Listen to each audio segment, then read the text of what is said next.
What is up, everybody? Episode number 37 of the Big Five Pod. We got one game left in the college basketball season. We had two fantastic ones this weekend, and we're going to go over all of it. Obviously, some Big Fives news as well, too. So here we go. I'm your co-host, Kyle Morello, and next to me, Jake Copestick, the one and only. How we doing?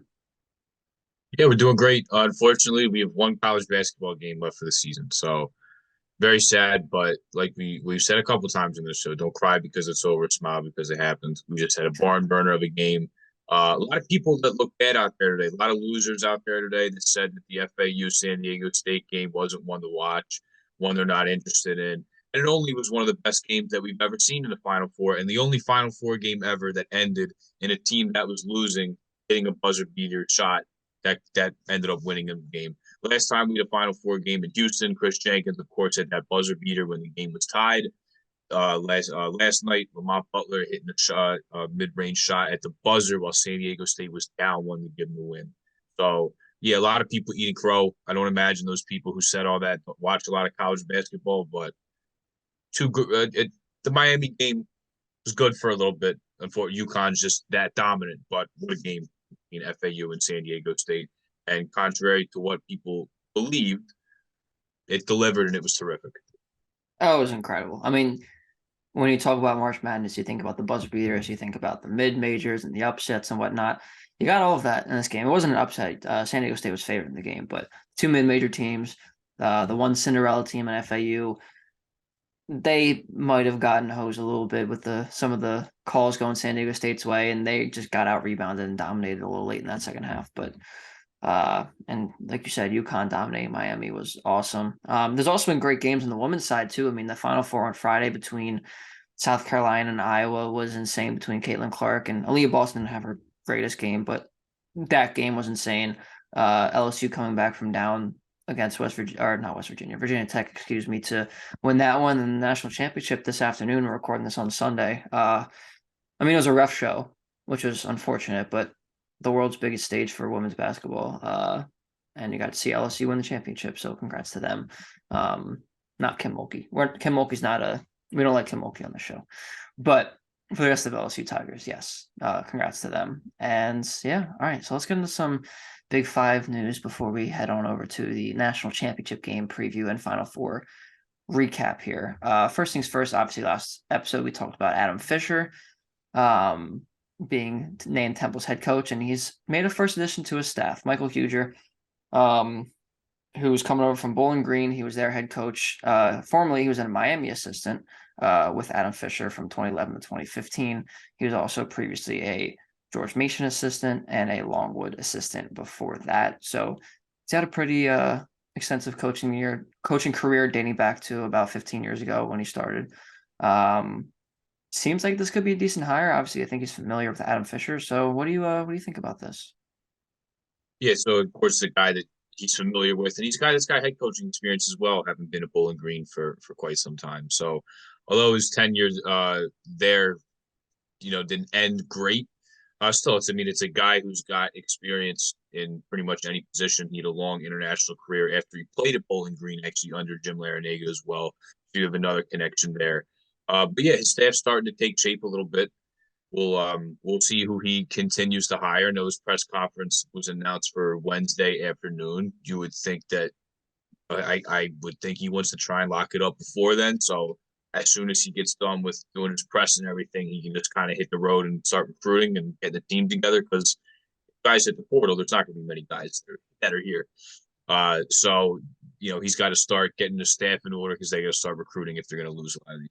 So yeah, I mean it's a guy in Michael Huger, been a head coach, been an assistant coach, been down in Miami. They have some familiarity with each other. So yeah, I think it's a good hire. Like, I don't think you really see often uh guys get an assistant coaching job without a personal connection. I know sometimes, you can get recommendations for people, but yeah, I mean, it doesn't surprise me that a guy that Adam Fisher's worked with before comes up here. He's from New York City as well. He's an East Coast guy. I have to imagine that doesn't hurt at all. But yes, his staff's starting to take shape. He's going to probably need two more assistants as well as like a support staff. So we'll see kind of how that goes, and we'll keep updated on that. But yeah, I mean, hey, after a very, very long head coaching search, we have an assistant now, and the staff starting to take shape, and hopefully it will be completed in the coming days.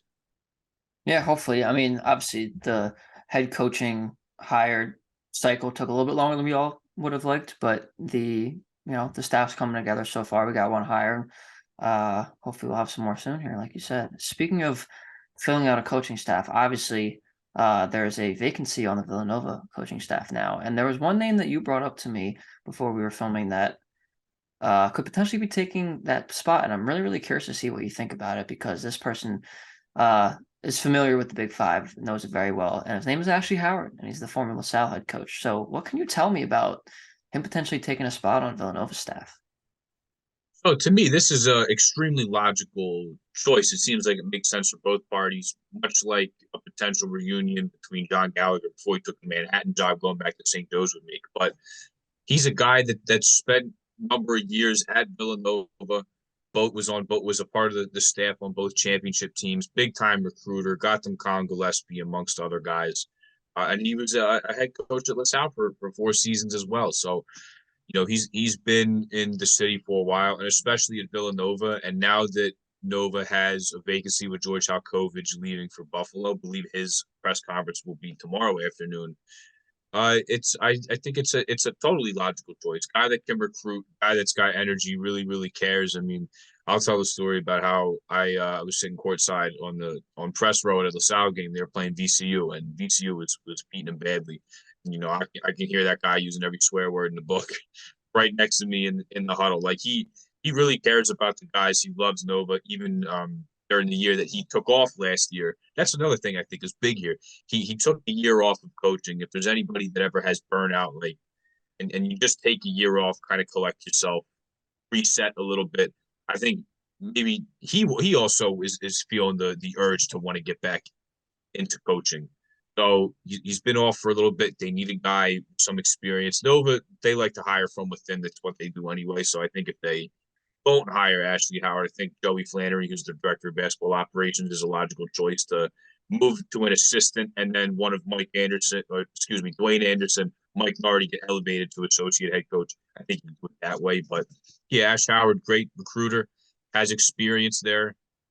I think it totally makes sense for the Wildcats and for Ashley Howard as well. Another thing to kind of mention, talk about the changing NIL landscape in college basketball. During his year off, he was part of a organization, whatever you want to call it, collective with Randy Foy called Friends of Nova, where he was helping players get NIL deals and do that for him. So, not only see a guy that can bring tremendous recruiting and coaching experience, but as that stuff becomes more important, you have a guy that's also dealt with some of that NIL stuff as well.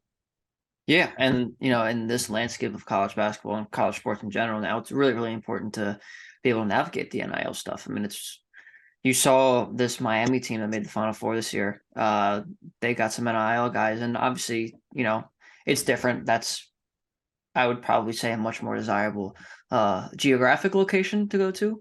But this NIL stuff matters and it works. And to have someone who's experienced in that, and also obviously the biggest factor is the experience in head coach and the experience around the city of Philadelphia, is huge. And so it'd be a really great hire for Kyle Neptune and his staff. So we'll see what happens. I think, I don't know if I have a prediction on it right now. I just think it would make sense. And I think you would agree with that, like you just said. So hope to see that happen. All right, some other coaching news, not necessarily in the Big Five, but that's going to affect the Big Five because with our opponents. George Mason, obviously, Kim English left for Providence, so they had a vacancy to fill, and Tony Skinn's going to be the guy to fill that. Of course, he was on the George Mason Final Four team that played under head coach Jim Larinaga, as we just mentioned, Miami. He was the second leading scorer on that team, so he's coming back home. A little bit about Mr. Skinn here. He was the associate head coach for Maryland this past year. Before that, he was with Kevin Willard as well at Seton Hall. He was also the assistant head coach in the 2021-22 season before the season for Chris Holtman at Ohio State. And also has made stops at Louisiana Tech too. And he started coaching with the team takeover in the grassroots AAU game. So he's been around for a little bit ever since his playing days were over. I think this is a really good hire for George Mason. Obviously you have someone who played for the best team in your program's history, coming back and taking over for, a guy who was making some progress and was doing well on the recruiting trail. And I think having someone who has experience playing at George Mason will definitely be helpful for them. I know, as we know, not every former player to coaching hire works out, but I do think this one will be a good one for George Mason. But what do you think? Yeah, I agree with you. And yeah, it's unfortunate that every hire like this isn't going to have a 100% hit rate. You look at a John Griffin going to Bucknell from St. Joe's, and when you have a guy who is a former player there, especially for Tony Skinn, who's on one of the best teams the best team that they ever had at George Mason, it's going to increase the interest in the program. You're going to have more alumni come back on campus. They're going to have bigger crowds. It's going to affect things, just beyond the court. There's going to be a lot more interest in their program. But yeah, you always love to see a guy go back home. He's learned under some pretty damn good coaches and Chris Holtman and then Kevin Willard, who in his first year at Maryland got them tournament and even won a game. So he's worked under a lot of guys. I think it's big for him when you have a guy who works in the AAU game like him working for Nike Team Takeover, and you have big time connections like that to AAU and high school coaches. That's huge, especially in an area where they're in kind of in the DMV area and on the East Coast, very basketball rich area. That's huge when you can have those type of connections. But you look at what Kim English did, getting them some big time recruits. He brought a couple of them with him. Joshua Duro's going there. Justin Fernandez is going up to Providence with them. So, the last couple of years when Kim English was there, they had a track record of getting some big time recruits to go to Georgia. So we'll see if they can keep that going. But yeah, anytime that you see an alumni go back, you're always happy for it. You hope it can work out. And we'll see what Tony Skinn can do. There's been a little bit of movement in the A-10. This is another piece to the puzzle. So we'll see how he can do. The A-10, I still believe, is a good conference with a lot of good coaches. He's going to be a first-time guy, and we'll see how he can kind of get used to that and navigate. Yeah, and it's going to be, unfortunately, this year wasn't the most competitive in the A10. Well, it was competitive, but it wasn't as good of a conference as we thought it was going to be this year. But I do think some of the coaching talent that is in this conference still this coming year. I know we've had some leave, obviously, but it's going to be a really, really good year. And I think Tony Skinn can definitely help George Mason still be a good team in this conference, like Kim English was starting to get them to this year, obviously. So I think it's a good hire. I really do. Another hire that I think will be pretty good for the team that needs it. South Florida. They obviously they had Brian Gregory there. They let him go. Had a 314 winning percentage in his few seasons at South Florida. But Amir Abdur-Rahim, who was the head coach of Kennesaw State, who made the tournament this year, should have beaten Xavier. He's coming into town in South Florida here. So Abdur-Rahim, first of all, he's the brother of English Shahif Abdur-Rahim, who played for the Grizzlies in the NBA. Obviously, had a pretty good NBA career. And his nephew is Jabri Abdur-Rahim, who played 1 year at Virginia, just finished his second season at Georgia too. So they are a basketball family. But more about him, he previously worked as an assistant coach at Murray State. He was at the College of Charleston before that, and Texas A&M, where Billy Kennedy was the head coach. And also at Georgia under Tom Crean, as we just mentioned, Georgia. So he's definitely got some experience, and this USF team needs it because they have not been good. They did win the CBI in the 2018-19 season, but they never finished higher, seventh in the American Conference under Brian Gregory. So it's been a struggle for them. And, they're not a traditional power college basketball school, but they're going to be in a really, really competitive conference this year, again, in the AAC, especially with some of those teams coming in. Especially some of those teams coming over from Conference USA that have been really, really good in this year's postseason. So what do you think of this hire? What do you think of Amir Abdur-Rahim coming over to South Florida? Yeah, so I like it because you look at what he just did at Kennesaw. I mean, they were horrible when he took that job. They were 1-28 and were 0-16 in A-Sun play. And then last year they had number 3 Xavier on the ropes and were 26-9. Easily their best record that they've had in D1. They made their first D1 tournament. So even though he only did it at one stop where he was a head coach, this is a job that requires a program builder. Besides the fact that you are in South Florida, there's not really much recruiting here at all. They don't play in like a terrific big gaudy arena. I mean, football is the sport that South Florida is going to give most of their resources to and is the preferred sport there. they've only made three tournaments: 1990, 92, and then 2012, where they made the round of 32. But you look at that, they don't really have a proven track record. It's not a school that's going to put a bunch of money and resources into basketball. And when you think of, especially when you think of basketball, this is almost like a forgettable school in the. Yeah. And then, granted, there's a lot of movement going on too. And then you think about all those schools that are moving in: FAU, a Charlotte who won the CBI, North Texas, who unfortunately they lost Grant McCaslin, but they won the NIT this year. Like, these aren't bad basketball schools by any means that are UAB moving up too. into here. Exactly, UAB. So they need a guy who's going to be able to build a program from the studs up if need be. That's a guy who just showed that he could do it. So it's a tough job. It's a conference that's got a lot of it's in flux right now. They're going to bring in some good schools. But like I said, you need a guy who has done this before at a school like Kennesaw State that, and you don't think of them in the ASUN and you think of basketball powerhouse. So I think it's a good hire because you need someone who can deal with a situation like this. And he seems to be the perfect guy for the job. So it won't be easy because, like I said, basketball's not the preferred sport at South Florida in a conference that's got a lot of realignment going on. But I do think this is a good hire. He's shown you he can build a program literally from going 1-28 to almost making the round of 32, having a chance to play in the second weekend of the tournament. So I do think it's a good hire. Very tough job though, regardless. Yeah, and like you said with the program building, they're going to need it because obviously they're just not a good basketball school. Let's be honest. I mean, they had that round of 32 run in 2012, but they hadn't made it since the 90s before that. And obviously that was a decade ago now we're talking about. So I definitely think this is a good hire. I think he's a program builder. Obviously, saw what he did at Kennesaw State this year, and we'll see what happens. Hopefully, they can be competitive in the American going forward. All right, that's enough of some off-season stuff. Let's get into these last few games of the year. How about it? So first game on Saturday night, Florida Atlantic, San Diego State. This one was a barn burner. I mean, Florida Atlantic was up almost. They were up as many as 14 points in this game, especially in the second half. Um, it seemed like San Diego State wasn't going to be able to come back because their offense, just as we've talked about before, isn't usually capable of something like that. They're not like a prolific offense by any stretch, but their defense obviously kept them in it, and their offense was able to step up. They got some clutch rebounding. They definitely had some foul calls go their way, I will say. Um, and then obviously the Lamont Butler shot at the end was, I think we saw an all-time tournament moment, Cope. I really do. It was insane when we were watching together and screaming our heads off. I know obviously you're a big Aztecs guy. I like me a little Aztecs too. So it was really good to see now Brian Dutcher playing for his first national championship, San Diego State's first national championship. What was your takeaways from this one? Yeah. So first of all, it was a great game, one of the best that I can remember watching.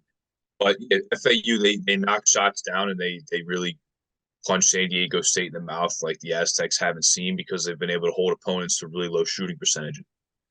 Shot 40% in the first half, and they shot the 20s in the second half, and that's where this game started to turn. The Aztecs defense started to get after them, started to contest shots, force really, really tough looks. And another thing that the Aztecs have been doing very well in this tournament and have done well all year, you not only talk about the depth, but you talk about the size of the depth of the bigs that they have. They have four different bigs they can put out there if anybody gets in foul trouble, gets tired, having an off night. And they crashed the boards. It seemed like their best offense almost in the second half was let's go to the free throw line, let's make the first, miss the second, we'll get the offensive rebound, and then we'll have another possession. And then ended up winning. They ended up winning on the boards. They were getting second and third opportunities. And when you have, like I've said a bunch of times, it's almost like that Houston model. Yeah, we might not make the first. We might not make the second. But if we get a third chance, if we get a fourth chance, the chances of us converting obviously are going to be higher if we get more times. And even if they were missing, Matt Bradley hit some shots early, but when they were missing, they were able to get rebounds, get themselves second looks. Micah Parrish, who's been hitting big shots for them all year late in games, kept them in it with a couple threes. And then, yeah, Lamont Butler, I think it's awesome that Dutcher didn't use his last timeout because we saw probably 4 timeouts used in like the last 40 seconds of that game. But there's a couple different ways to look at this. He could have put some more shooting on the floor. It was Lamont Butler. They had three bigs on the court. Yeah. He could have called a timeout, put some scoring on the floor. But at the same time, you call a timeout to put your shooting on the floor off a blocked layup. You now let, instead of FAU having to figure it out on the fly here and figure out their defense in a live ball situation, you potentially could have said to Dusty May, hey, here's a 30-second timeout. Draw up your defense, settle them down, and get set. So kind of pick your poison there with Brian Dutcher. I love what he did, just trusting his guys. It's not the first time, if you watch the Aztecs this year, not the first time the Mount Butlers did that. They went to New Mexico late in the season in the pit. Really tough place to play. They were up 4, gave up 3, or gave up an I think it was they gave up an and one. New Mexico converted the free throw. New Mexico got a steal off a live ball turnover by Darion Trammell. They laid it in. They were just down 4. Now they're up 1. There's 6 seconds left. And Dutcher was in the timeout, drew up a play. They didn't run it. New Mexico was defended in a certain way. But he goes, look, regardless if you do the play or not, we have 6 seconds to get 1 second per dribble. Lamont Butler literally got the ball underneath his own basket, or underneath the opposition's basket with 6 seconds left, had to dribble all the way down the court. They were only down 1, pulled up and nailed a cold-blooded 3 right at the buzzer to give them the win. So not the first time Lamont Butlers did that, rising up in a do-or-die situation for them. And you mentioned San Diego State's never played for a championship. Brian Dutcher's never, when he was at Michigan, he Never was been an a head assistant on coach. the Fab Five team. But yeah, San Diego State's a program, never played for a championship. Dutcher's a head coach, never played for a championship. The Mountain West, no one from the Mountain West has ever played for a championship, and that will change tomorrow night. And now they're only 40 minutes away from all 3 of those things, becoming a winner of the championship. Congrats to the Aztecs on a hell of a game where they had to claw back. They had to claw back and rebound and play defense, and they were able to do it. And they're going to keep playing, and they're going to get one more. Yeah, they sure are. And also, definitely want to do a shout out to Florida Atlantic. I mean, what an absolute insane tournament run. And also, they were in position to go to a national championship game. Some would argue that they got, they got hosed a little bit at the end there with some of the officiating stuff. Obviously, they didn't rebound the ball, they didn't make enough shots, so they can't point fingers really. But just an incredible season for them, honestly. Now they're going to be in the American, and it's going to be Temple's problem. It's going to be Al on Al crime, especially with Rice coming into it. It's like it's triple Al crime, but it's it's really, really impressive what they did, and they should not have been a 9 seed, and they should not have been matched up against Memphis in that 8-9 game. If you want to talk about some American play there, they probably could have been more like a 7, maybe, but this team showed you how good they were, and they were not a fluke. They lost 4 games all year, including this one to San Diego State. So shout out to the Florida Atlantic Gals. You guys definitely prove that you belong this year. And now we go to the other game where it was 2 high majors playing. And tell me if you heard this before. UConn won by double digits, 72-59. It was close for a while. UConn did end up going up by as many as 20 at one point. Miami came back and made it a little closer, but in the end, UConn prevailed. They didn't play their best game, but they still did play well, well enough to make a national championship, where they'll be playing San Diego State Monday night. But as for this game, was there anything that you really saw that was either good for UConn or something they can improve on against San Diego State, or just something that Miami, maybe could have done better here? So it was a mix of both for UConn. But I'll say this: Donovan Clingan was huge in this game. Said it all year, and Miami missed a ton of layups. A lot of that was because when you have a guy like Donovan Clingan out there, if he's not blocking shots, he's altering them, especially for an undersized team like Miami. So his presence off the bench is huge. He's going to be a terrific player for them next year and beyond, and whenever he decides to potentially go to the NBA, because that guy, he's spectacular. I mean, he's continued to get better, and he's really contributed ever since he started playing for them. It was his presence inside, got him a couple extra possessions, got him a couple offensive rebounds, and his activity around the rim, blocking shots, and especially, like I said, it's especially altering shots against an undersized team that wants to use their speed to get by you. Weren't really able to do that against Donovan Clingan. They have to stop doing. You got to clean up the turnovers. San Diego State's going to beat you if you're going to do that. There was a couple times where Miami was able to cut this game single digits off UConn turnovers, getting runouts, and getting points off turnovers. Can't do that. They should beat the Aztecs, as we'll get into. They will not if they keep turning the ball over and let the Aztecs hang around in the game. But for UConn, all around, I mean, it was good. Jordan Hawkins was hitting shots. Andre Jackson got in some foul trouble, but wasn't really a problem when everybody else steps up. Adama Sanogo hit some shots early. Caravan hit a three at the end of the first half again, and he was able to put in some good contributions for him. Naeem Aleem, and he plays well off the bench. It seems like UConn is able to win a lot of their games when he does well, and he was able to pour in a couple points. So they're deep. They got every single facet of the game. You need shot blockers, shooters, wing defenders, ball handlers. They got it all. They really do. And it just showed. It showed again. Miami's really good. And again, UConn almost made it look easy. Team is that good, and they're playing that well right now. Yeah, and this Miami team going into this game, I mean, they were playing really, really good basketball. Obviously, the comeback against Texas, they kind of beat the brakes off of Houston. They just had a really, really good tournament before this, and they just could not get past UConn. Obviously, Klingon was insane in this one, especially defensively. And Sonogo has just been on a tear too. I mean, obviously he had those 2 threes, which is not something you see every day from him.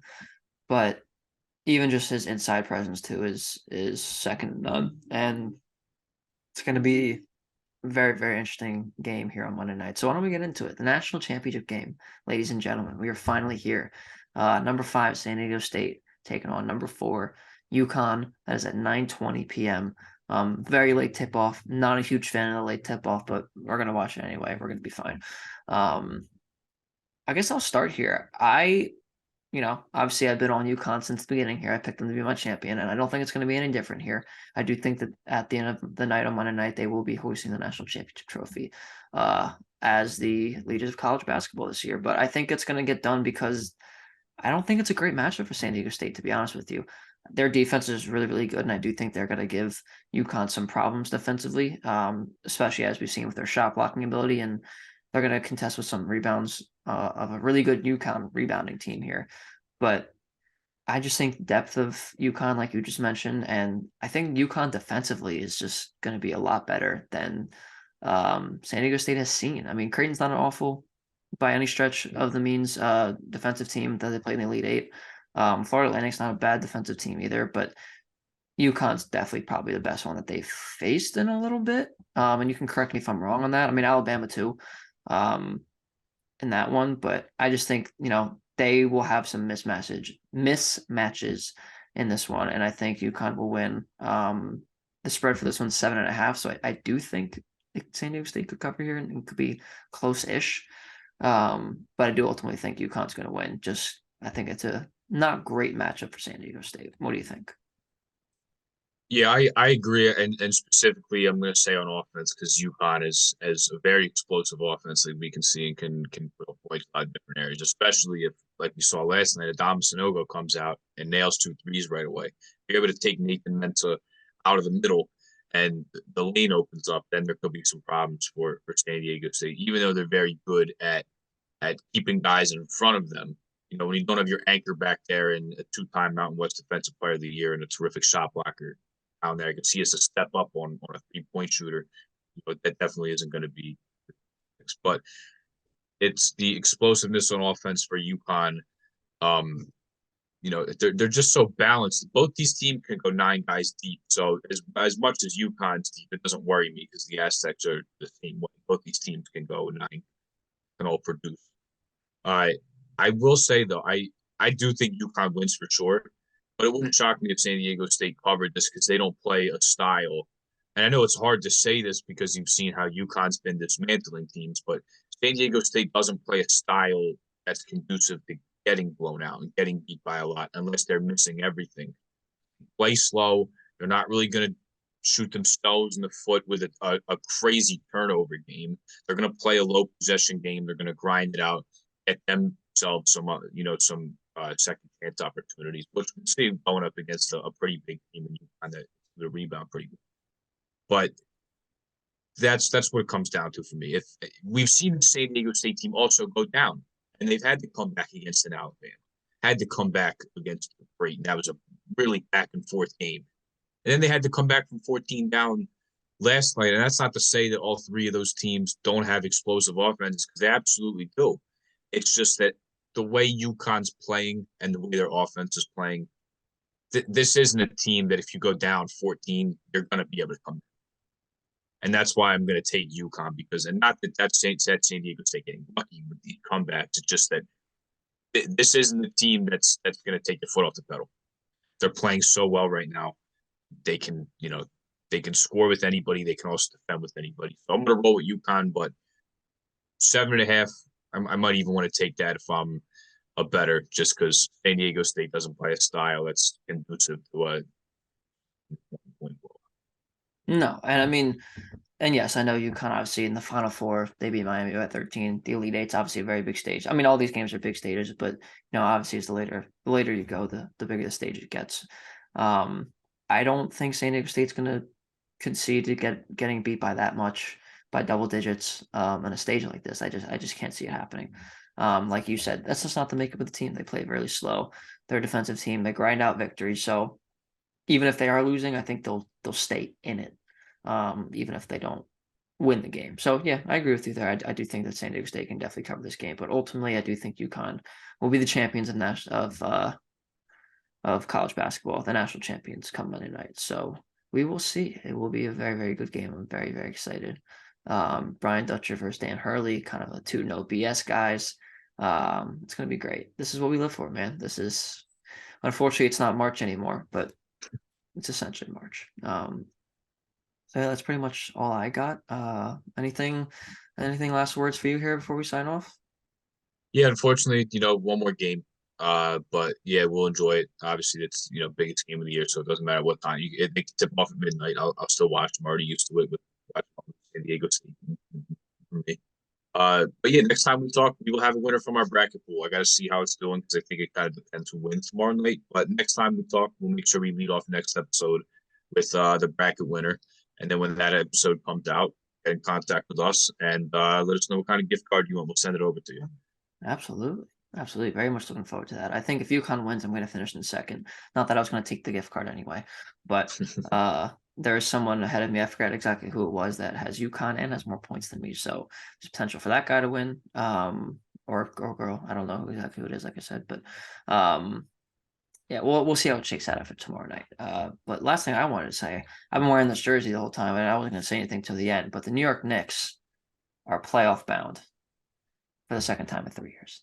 Hasn't happened a lot in my adult life, or high school life. Thank you.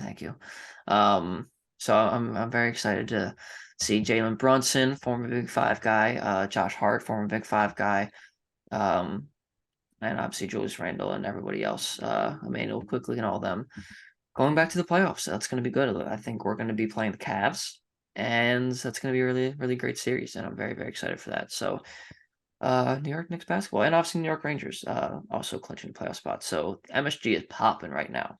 I'm gonna have to get there at some point. I probably won't soon because it's very expensive, unfortunately. But yeah, something to look forward to after the college season. Though I am very sad that the college season is coming to an end, obviously. So with that being said, thank you guys so much for tuning in. As always, we very, very, very much appreciate it. Just like you have all season. It's been great, your support. And if you want to keep supporting, make sure you like and subscribe on our YouTube channel. Make sure you follow us on Instagram and Twitter at Big Five Pod. And make sure you listen to our audio only versions on Apple Podcasts and Spotify. And enjoy the national championship, the last college basketball game of the season. We're very, very sad that it's coming to an end, but obviously we're very, very happy for the season that we had. So enjoy it, and we will see you guys next time.